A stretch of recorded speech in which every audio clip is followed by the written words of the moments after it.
This is the Basein desk fan, and as you can see, it's not new anymore. It has been used a couple of times. A couple of things that I've noticed since I owned it. What about performance? Is it better than a fan? Well, the entry temperature, it's 72. So this is what the entry air is.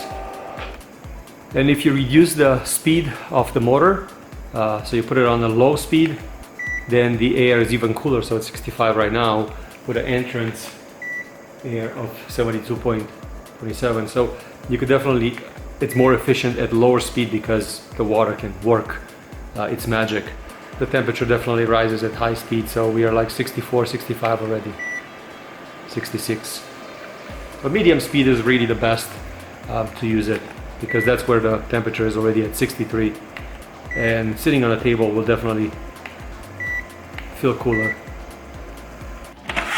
There's no drama over here. You have the filter and you have the tray, which works.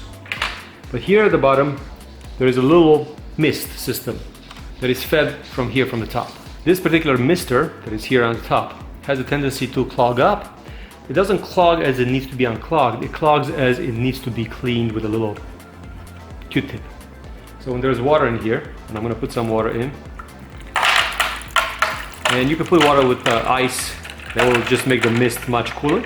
You will see the mist coming here from the bottom, so you can clearly see if you look under.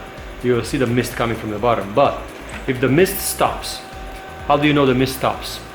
There's a little bit of a bubbles coming from here. These bubbles, what they tell me is that the mist system is working. When the bubbles stop, then it means that this particular thing gets clogged and it won't work anymore. So you take a Q-tip and just clean it like this on the top, and then after that it's good to go again.